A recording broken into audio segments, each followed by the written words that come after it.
No fue fácil caminar en la tormenta, con el viento en contra y el miedo en la puerta. Cada paso que daba se sentía más pesado, pero seguí adelante aunque me sentía quebrado. Pero aprendí a...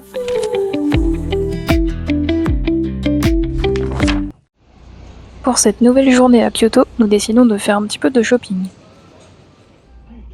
On aime bien le style japonais, bien habillé, décontracté quand même, avec des vêtements assez simples, sans trop de fioritures et couleurs flashy.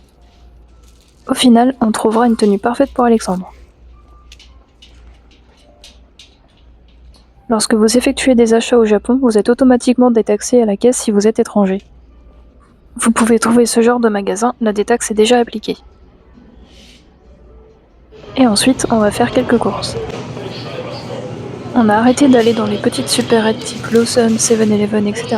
pour aller dans un magasin un peu plus grand où on peut trouver de la viande à cuire, des pâtes, des légumes. De retour à l'appartement, on cuisine un peu.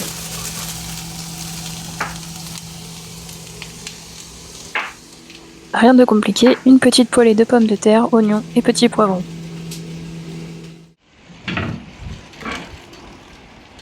Ensuite, on va au Nishiki Market.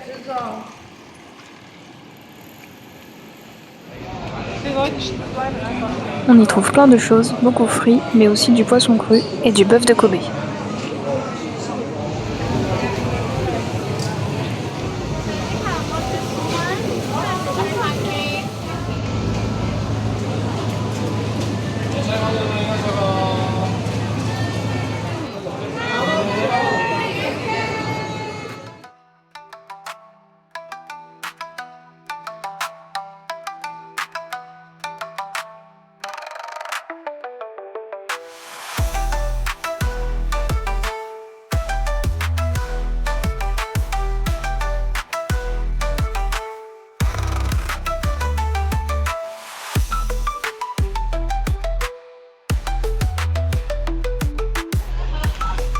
On se balade ensuite dans le quartier traditionnel de Kyoto.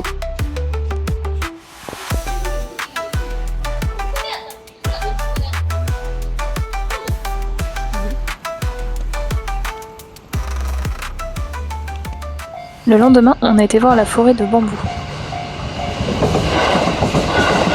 La forêt de bambou est située à environ 30 minutes en train depuis Kyoto. C'était beau à voir mais sans plus. C'est un peu le spot très touristique que l'on aurait regretté de ne pas avoir fait, mais où nous ne sommes pas restés très longtemps. Ça, c'est l'appart-hôtel que nous avions réservé à Kyoto. Très petit et très mignon.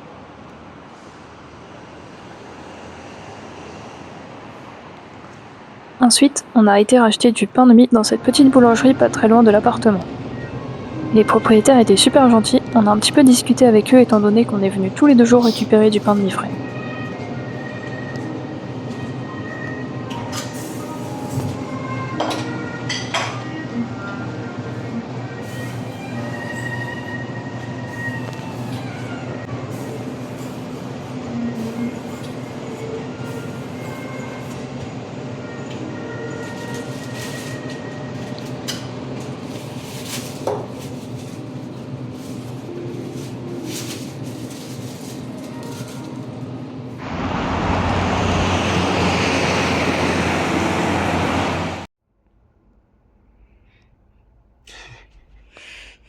T'es en train de te moquer de moi. Non, je trouve juste ça drôle. L'après-midi, on part direction Osaka, située à une petite demi-heure de Kyoto. On aurait également pu prendre un logement à Osaka étant donné le nombre de fois où s'en est rapproché, mais Kyoto est plus traditionnel et plus calme.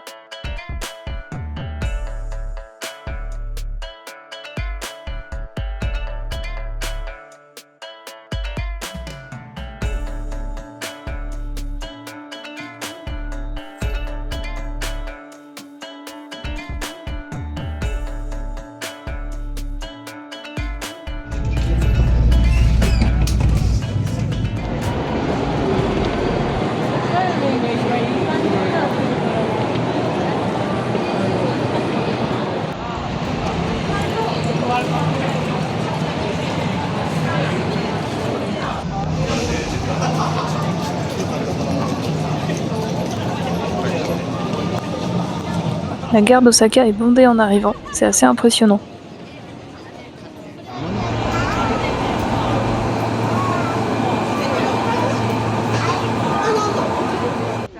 On a été au quartier d'Otombori pour ses devantures assez célèbres de restaurants. Ici, il faut faire la queue pour manger, parfois 1 heure d'attente.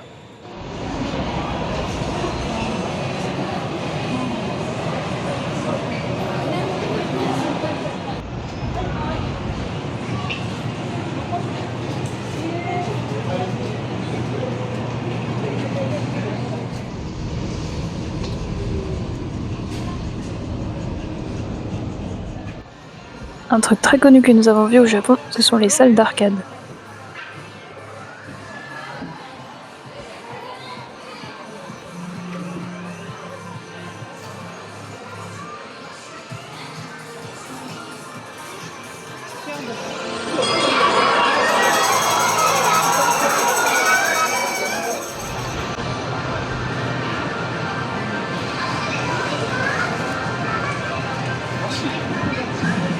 Comme à Tokyo, on retrouve une architecture assez étrange avec au beau milieu de tous ces restaurants décorés et des buildings, des logements assez traditionnels.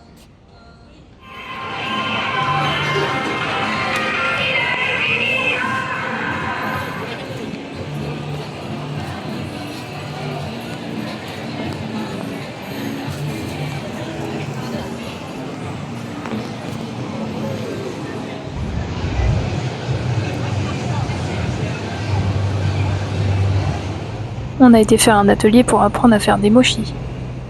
C'était super intéressant. Yeah, so when the pounding part. Yeah, okay, thank you. Bah. Et on a appris qu'un vrai mochi, non, ce n'est pas ça. C'est seulement une pâte de riz gluante obtenue après maintes efforts et traditionnellement, il n'y a pas de garniture dedans. On l'agrémente plutôt avec divers condiments, tels que de la pâte à haricots rouges ou encore de la sauce soja. Notre mochi préféré, c'était celui que l'on a trempé dans de l'eau et que l'on recouvre ensuite avec de la poudre de cacao. Après ça, on a été voir le château d'Osaka. Le parc était magnifique.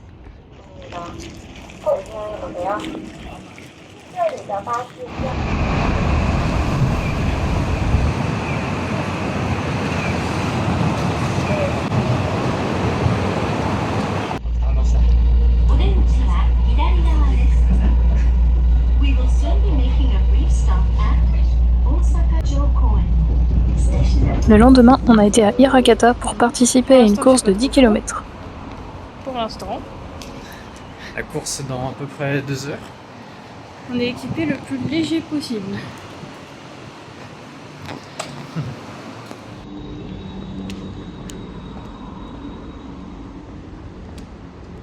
C'est là la gare en fait.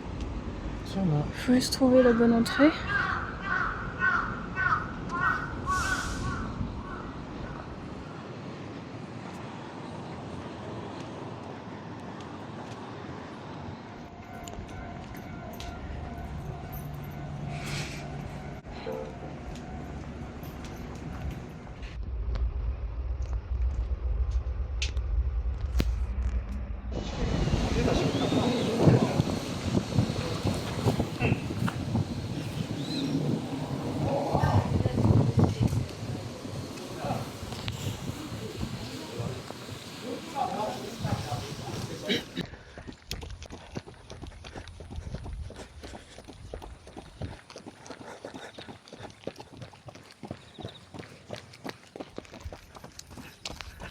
On vient de faire le 10 km. Anaïs c'est sur la fin. Il reste plus que 400 mètres.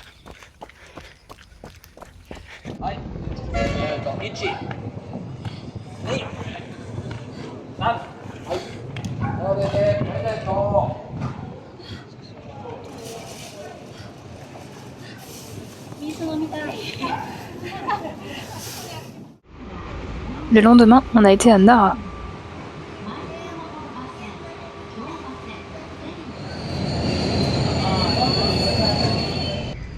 Après 1 heure de métro, on est à Nara. On va aller visiter le parc. On va chercher un matcha.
Arigato.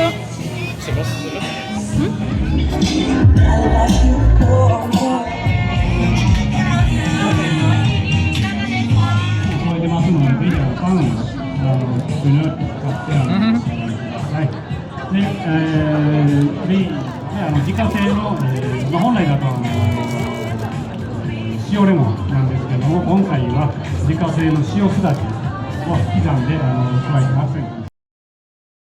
Merci à tous d'avoir regardé cette vidéo et à la semaine prochaine pour la dernière partie de notre voyage à Hiroshima.